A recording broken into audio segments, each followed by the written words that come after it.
6년 전 순진무구하게 요가를 시작했던 이 친구는 지금 어떤 놀라운 변화들을 얻게 되었을까요? 구루님들 나마스테. 사람들이 이제 요가하면 그거 좋다던데 이런 식으로 얘기를 많이 하잖아요. 근데 구체적으로 어떤 게 좋은지, 요가를 하다 보면 어떻게 좋아지는지 이런 것들을 잘 모르시는 분들이 있을 것 같아가지고, 요가를 하면 좋아지는 요가 효과들에 대해서 제대로 제 경험담을 들려주면 조금 더 많은 사람들이 요가를 즐길 수 있지 않을까, 조금 더 요가를 하는 사람들에게 도움이 되지 않을까 라는 생각이 들어가지고 오늘 콘텐츠를 준비했고요. 저 같은 경우에는 요가를 시작한 지는 이제 6년이 좀 넘은 것 같고, 요가 자격증 과정도 밟았었고, 그리고 꾸준히 요가를 하고 있고, 최근에는 이제 하타 요가까지 하고 있는 상태고요. 저도 오랜만에 이제 제 자신을 돌아봤어요. 이제 요가하면서 과연 뭐가 그렇게 좋아졌을까. 사실 쉽게 생각하면 요가 한다고 해서 몸 조금 더 유연해지겠지, 운동이니까 건강해지겠지, 이렇게 생각할 수도 있을 것 같은데, 생각보다 다양하게 바뀌었더라고요. 그렇다고 해서 크게 인생이 달라지거나 이런 건 아니지만 소소하게 좋아진 그런 것들을 한번 말씀드려보려고 하고 있고요. 그래서 그 중에서도 제가 뽑은 크게 5가지 정도를 뽑았습니다.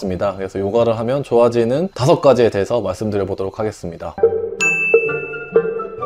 첫 번째는 집중력이 향상됐습니다. 그래서 왜 요가를 하다 보니까 집중력이 향상됐지를 생각해 봤을 때, 이제 요가를 하면 되게 균형을 잡는 동작들이 많거든요. 그러다 보면 균형을 잡기 위해서 한 지점을 봐야 된다거나, 혹은 몸이 계속 떨리는데 그 떨림을 잡기 위해서 제 몸에 집중을 하고 있거든요. 그런 것들을 반복하다 보니까, 균형을 잡는 동작들을 많이 하다 보니까 집중을 많이 해야 되니까 집중력이 좋아진 거 아닌가라는 생각도 들고, 또 한편으로는 그 요가라는 게 매트 안에서 내 몸을 움직이면서 하는 그런 운동이잖아요. 온전히 내 몸을 어떻게 움직이지, 내 몸에 대한 생각만 60분으로 보내다 보니까 그 60분이라는 시간이 내 몸에 집중하고 있었다라는 생각이 들면서, 이렇게 매일매일 요가를 하다 보니까 내 몸에 집중을 하다 보니 또 그 집중을 하는 반복들이 생활하는 데 있어서, 일상을 보내는 데 있어서 이 집중력을 향상시킨 것 아닌가라는 생각이 들더라고요. 사실 저는 되게 어릴 때 좀 산만한 아이였어요. 고등학교 때 보면 딱 공부를 시작하면 주변에서 제가 불러도, 혹은 주변에 어떤 소리가 안 들리는 듯한 느낌으로 집중하는 그런 친구들이 있었거든요. 집중력 좋은 친구들. 저는 그런 친구들을 되게 부러워했었어요. 제 스스로도 왜 이렇게 집중을 잘 못하지? 집중력이 왜 이렇게 떨어지지? 이런 생각들을 가지면서 지냈던 시절들이 있었는데, 요즘은 오히려 반대가 됐어요. 제가 꽂히는 게 있다거나 제가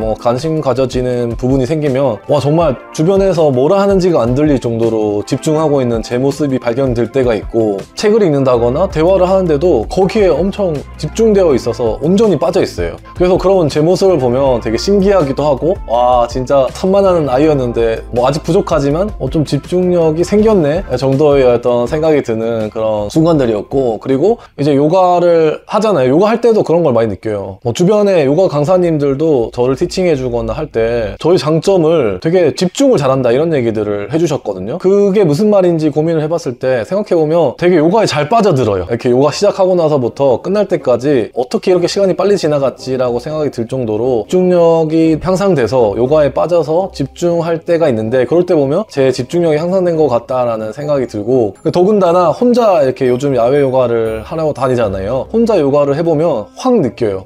진짜 무슨 한 10분 지났겠지 했는데 알고 보면 3, 40분 지나가 있고, 그 요가하는 순간을 엄청 집중을 하는 거죠. 이제 요가를 하다 보니까 생긴 그런 집중력들이 당연히 일상이나 일하는데 이런 데도 좀 포함이 된 것 같고, 두 번째는 인내력을 향상시킬 수 있습니다. 왜 요가하면 인내력이 향상됐지를 좀 생각을 해보니까, 일단 찢는 동작들이 많잖아요. 그러면은 버텨야 하잖아요. 이 찢어짐의 고통을 참아야 되는데, 그리고 이 찢어지는 시간을 견뎌야 되잖아요. 그런 것들이 반복되다 보니까 버티고 견디는 게 조금씩 자연스러워지고 조금씩 익숙해져가는 과정이었지 않나, 그렇게 이제 인내력이 향상되어 가는 거 아닌가라는 생각이 들었었고, 이 사람의 몸이 진짜 잘 안 바뀌거든요. 특히나 성인이 되고 나서부터는 어릴 때의 그런 다양한 안 좋은 습관들이 몸에 배이기도 했고, 저 같은 경우에는 헬스도 오래 하고 옛날부터 자세가 안 좋아서 정말 사람의 몸이 잘 안 바뀐다는 걸 절실히 느꼈는데, 요가를 하다 보면 처음에는 몸이 좀 빨리 변할 것 같다는 기대감으로 시작을 했지만 정말 안 바뀌거든요. 요가라는 운동이 좋다라는 걸 믿고 하다 보면 한 번씩 진짜 코딱지만큼 변할 때가 있어요. 이제 다음부터 몸이 바뀌긴 바뀌겠는구나 이런 생각이 들고 나서부터는 희망이라는 게 생기다 보니까 그 희망을 계속 쫓아가는데, 그게 엄청 느려요. 그 변화가 찾아오기 시간까지 엄청 느리다 보니까 사고적으로 버티는 게 습관이 됩니다. 그러니까 무슨 말이냐, 한마디로 언젠가 몸이 바뀌겠지 하면서 버티는 거예요. 요가 계속 하다 보면 바뀌겠지, 바뀐다, 알긴 알아. 실망할 때도 있지만 이런 게 정말 지치게도 하지만 그래도 바뀌니까 지치고 또 기다리고 희망적으로 버티다 보면, 사고적으로 버티는 걸 노력하다 보면 또 이게 자연스럽게 습관이 돼서 결국 또 버티는 거잖아요. 사고적으로 또 결국 버티는 거잖아요. 그러다 보면 이 인내력을 향상시켜 준 거 아닌가라는 생각이 들더라고요. 어떤 식으로 내가 인내력이 좀 커졌구나, 인내력이 좀 좋아졌구나 라는 걸 언제 느끼냐면, 뭐 회사 생활 하다 보면은 괴롭히는 사람들도 있고 짜증나게 하는 사람들도 있잖아요. 상사가 괴롭히기도 하고 인간관계에 있어서 힘들게 하는 그런 부분들이 생길 때도 있는데, 그럴 때 보면 그런 사람들 때문에 짜증이 나면 요가를 할 때 보면 찌는 동작해서 짜증나는 것도 지금까지 잘 버텨왔는데 그거 버티면 되는데 이런 생각이 드는 거예요. 그리고 또 되게 장기 프로젝트를 하는데 성과가 안 나거나, 그리고 또 장기 프로젝트가 일주일 아니면 한 달 이렇게 가더라도 결국은 그동안 잘 버티면서 진행해야 되는 거잖아요. 사람들은 되게 지치기도 하고 그런데 그때도 요가랑 비교를 하게 돼요. 내 몸이 이제 한 3달 해야 바뀌는데 이 프로젝트 한 달이면 껌이지. 한 달에서 성과 나면 최고지. 요가는 3달 해도 성과 안 날 수도 있고 날랑말랑 할 수도 있는데 이러면서 되게 요가가 더 힘들다 보니까 상대적으로, 그리고 요가 때문에 버틴 것들이 너무 다양하고 그 시간이 오래되다 보니까 현실에서의 어떤 버티는 것들이 상대적으로 좀 쉽게 느껴지는 거예요. 제가 좀 긍정적으로 요가를 빗대서 생각하는 거일 수도 있겠지만, 그럴 때 보면 제 인내력이 조금 좋아진 것 같다 라는 생각이 들 때가 있습니다. 그리고 세 번째는 좀 소박함을 배우는 것 같습니다. 아까 앞에도 말씀드렸지만 몸이 잘 안 변하잖아요. 근데 되게 오랜 시간 기다려서 몸이 바뀌었다? 근데 그 몸이 바뀌는 게 많이 바뀌는 게 아니거든요. 근데 처음에는 이 정도밖에 안 바뀌냐? 진짜 힘들게 했는데, 처음에는 좀 실망도 하다가 좀 투정도 부리다가 하는데, 그러니까 몸이 바뀐다라는 것 자체가 살면서 거의 없었던 부분인 거잖아요. 근데 그 가치가 너무 크고 그 매력에 흠뻑 빠지게 되면 그 조금 바뀌는 게 너무 행복한 거예요. 어떻게 보면 여기 이런 데서 이제 소박함을 배우지 않나라는 생각도 들었었고, 그리고 되게 요가 하는 공간이 소박하잖아요. 그리고 좀 따뜻한 분위기, 차 한잔 마신다거나 향 하나 피우는 것에 대한 재미, 이런 것도 느끼고, 요가 가면 소박한 말들도 많이 해주고 의상도 좀 약간 소박한 그런 느낌인 것 같고, 그래서 공간이나 주변 분위기, 환경, 그리고 말들, 이런 것들이 좀 소박한 부분들이 많다 보니까 그게 자연스럽게 제 몸에 배이는 부분들도 생겼습니다. 보면 요가는 매트만 있으면 할 수 있는 운동이잖아요. 그것도 얼마나 소박해요. 정말 어디서든 매트만 하면 할 수 있는, 내 몸을 바꿀 수 있는 정말 그런 소박한 운동이라는 생각도 좀 들면서, 그리고 명상을 하다 보면 머릿속에 있는 생각들을 비우는 거잖아요. 그런 비우는 과정들, 그런 것들이 다 좀 소박함을 배우게 해주는, 요가가 주는 효과였지 않나라는 생각이 듭니다. 그래서 어느 순간 저도 되게 요가를 하다 보니까 조금 더 뭔가 비우는 것에 대한 재미를 느끼게 되는 거예요. 이거는 약간 명상을 오래 하다 보니까 느낀 것 중에 하나인데, 그러다 보니까 생활 환경도 미니멀 라이프하게, 인테리어도 뭔가 미니멀하게 꾸미고 싶고, 제 삶에서도 되게 작은 부분의 행복을 느끼는 게 너무 재밌어지고, 작은 부분을 통해서 또 웃게 되고 행복해하고 이런 것들이 궁극적으로는 요가가 조금 더 소박함을 제대로 알려줘서 저 또한 삶의 그런 부분들을 많이 반영하면서 지내는 거 아닌가라는 생각이 들었습니다. 그렇게 해서 이제 제 채널 명도 이제 소소시라는 그런 명칭도 탄생하게 된 부분도 있는데요.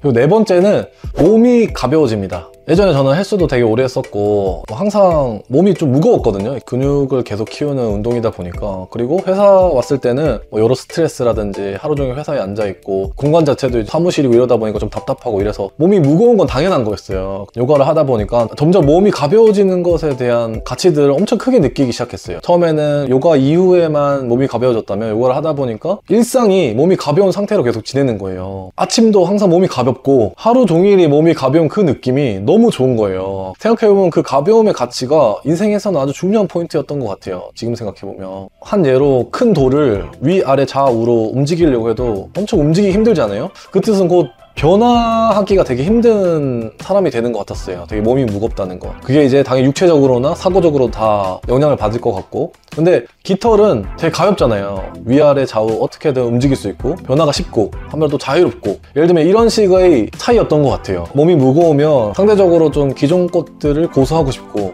변화가 좀 싫고 뭔가 이상하게 짜증스러운 기운, 되게 부정적인 기운들이 상대적으로 좀 더 있었다면, 몸이 가벼워지니까 도전하는 것도 별거 아닌 것처럼 느껴지고 내 어떤 상황을 바라보는 내 사고가 조금 더 유동적이고 되게 좀 자유롭게 살아가는 것 같고 이 느낌 자체가 제 삶의 큰 변화였지 않나 라는 생각이 들었습니다. 그래서 오히려 몸이 가볍다는 것은 조금 더 긍정의 삶을 도와주는 방식이지 않나 라는 생각이 들었었고요. 근데 어떻게 보면 뭐 추상적일 수 있겠지만 저 같은 경우에는 엄청 몸이 무거웠던 상태를 겪고 나서 가벼움의 가치를 알게 되다 보니까 한편으로는 조금 더 이 가벼움이 주는 제 삶의 영향성을 좀 크게 생각했던 부분들이 있고 그리고 그 가벼움에 대한 가치를 조금 더 제대로 느꼈지 않나 라는 생각도 좀 들었습니다. 그리고 요가를 하다 보면 항상 보통 가벼우니까 조금만 무거워져도 잘 느끼게 되거든요. 그러면 뭔가 부정적인 생각을 한다거나 부정적인 그런 기운들이 올라왔을 때는 보통 또 몸이 무거웠을 때 같다는 생각이 드는 거예요. 그러다 보니까 더 이 몸이 가벼운 것에 대한 가치를 더 좋게 생각하는 것 같고 자연스럽게 이제는 뭐 무거워지면 요가를 하게 되는 그런 경향도 있고 이 가벼움이 너무 좋다 보니까 이 가벼움을 계속 유지하기 위해서 요가에 또 빠지게 되는 또 요가를 하게 되는 그런 부분도 요즘은 생기는 것 같습니다. 다섯 번째는 인상이 좋아지는 것 같습니다. 인상이라는 것도 되게 좀 추상적일 수 있지만 앞에 말씀드렸던 이 적응력, 인내력, 소박함, 그리고 가벼움 이런 것들이 선순환되면서 공통적인 지향점이라고 보면 조금 더 긍정적인 사고를 하는데 도움을 주는 것들이었잖아요. 한 예로 짜증나거나 힘든 일이 생기면 인내하면서 소소하거나 사소한 재미나 행복들로 상쇄시켜 가면서 안 좋은 일이 쌓여서 부정적인 기운이 든다거나 몸이 무겁거나 이런 느낌이 들면 요가를 하면서 풀어가면 되고 또 그러다 보면 하고 싶은 일이나 도전하고 싶은 것들이 생겨가면 또 집중해서 하면 되고 어떤 우리의 삶에 다양한 부분에서 이 긍정을 심어주는 많은 것들을 배우게 된 것 같다는 생각이 들고요. 어떻게 생각해보면 또 힘들 때 요가라는 해결책, 조력자가 있다는 생각에 그 무엇도 할 수 있을 것 같은 자신감을 더 높여주는 그래서 이렇게 조금 더 긍정적인 삶을 살고 좀 평화로운 삶을 살게 되면 자연스럽게 인상이 좀 변화되는 것 같아요. 소위 말하면 요즘 이너피스? 당연히 자연스럽게 내면에서부터 오는 그런 좋은 것들이 외면으로 나오는 거겠죠. 전 되게 어릴 때 좀 강하고 센 캐릭터였어요. 그래서 인상 자체가 좋지는 않았는데 요즘 저도 몰랐는데 이제 제 구독자분들이 그냥 하는 말일 수도 있겠지만 이렇게 인상이 되게 좋다. 인상이 요가하는 사람 같다. 되게 따뜻하다. 이런 식의 피드백을 해주시는데 그걸 보고 나도 진짜 인상이 많이 바뀐 건가? 좀 선해지고 유해진 건가? 이런 생각이 들더라고요. 그래서 그게 다 내 자체가 긍정적으로 살아가고 있고 평화로운 마음을 가지면서 지내는 것을 추구하다 보니까 이렇게 된 거 아닌가라는 생각이 들면서 이 요가를 하면 인상이 바뀌는구나. 인상이 좋아지는구나. 이런 생각까지 하게 됐습니다. 아직도 부족하지만 아직도 열심히 노력하고 있지만 지금까지 제가 요가를 하면서 느꼈던 장점들, 변화들에 대해서 말씀드려 봤고요. 요가가 주는 이런 가치들 때문에 이미 저는 반려 운동이 됐고 앞에 말씀드렸던 그런 좋아지는 것들도 조금씩 느끼고 있는 거지 그런 것들을 조금 더 발전시켜 나가고 성장시켜 나가려면 꾸준히 해야 될 것 같고 아직 많이 부족한 것 같고 그래도 이런 가치들을 공유 드릴 수 있어서 되게 좋은 기회였다라고 생각이 들고 다른 많은 분들도 제가 느꼈던 가치들을 느꼈으면 좋겠고 또 이런 가치들을 보고 요가를 조금 더 도전해보면 좋지 않을까라는 생각이 들고요. 그리고 물론 훨씬 더 저보다 오랫동안 하신 분들이 많기 때문에 더 다양한 가치들이 있을 거라고 생각해요. 저도 그런 가치들까지 함께 누릴 수 있도록 끝까지 노력해보고 싶다는 생각을 가지고 요즘 지내고 있습니다. 그래서 오늘 영상은 여기까지 하도록 하겠고요. 다음 시간에는 좋은 점이 있었으면 또 안 좋은 점도 있죠. 지금까지 요가를 하면서 정말 미친 듯이 힘들었던 순간들, 포기하고 싶었던 순간들 이런 것들에 대해서 한번 말씀드려 보도록 하겠습니다. 요가 할 수 있을 만큼 하면 됩니다. 오늘도 요가 합시다.